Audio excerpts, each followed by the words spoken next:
आज हम लोग अम्बू बैग के बारे में पढ़ने वाले, डिस्कस करने वाले हैं कि what is mean by Ambu bag. ये अम्बू बैग होती क्या है ना।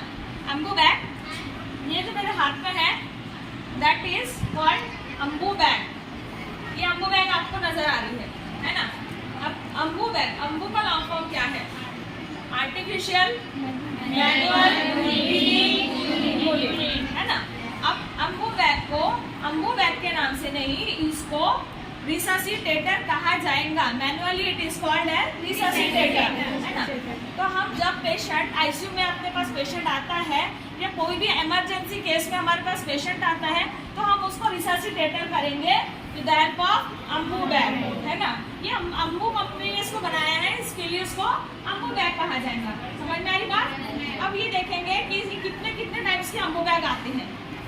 That is 3 types of Ambu bags. ये है जो मेरे हाथ में है, ये अडल्ट अम्बू बैग है, अडल्ट अम्बू बैग। हाँ, ये है चाइल्ड अम्बू बैग और थर्ड एक इन्फेंट अम्बू बैग आता है। कितने टाइप्स की बताए? Adult Ambu bag, child Ambu bag and third one is infant Ambu bag.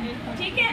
अब जैसे अपने पास पेशेंट आता है सीरियस कंडीशन में तो हम इसको मैनुअली उसको ऑक्सीजन देने का काम करते हैं, इसीलिए अम्बू बैग बहुत ज़्यादा यूजफुल और हेल्पफुल होती है ना। अपने पास अब देखिए ये अम्बू बैग है। अब ये अम्बू बैग है, ये उसका माउथ पीस लगा है, इसके जरिए पेशेंट के हम इसको माउथ को ये अटैच कर देंगे। समझ में आई बात? पेशेंट, अब इसके आपको पार्ट्स देखना पड़ेगा कि इसके क्या क्या पार्ट्स हैं। समझ में आ रहा?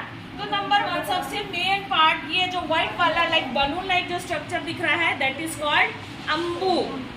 अम्बू और अम्बू एंड इन्फ्लेटिंग बैग, मतलब इसके अंदर में एयर रहेंगी, इसके अंदर पूरी ऑक्सीजन रहेंगी। ठीक है।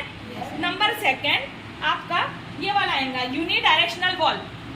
यूनिडायरेक्शनल वॉल्व, यहाँ से आपकी ऑक्सीजन इससे होते हुए पेशेंट के माउथ में जाएंगी।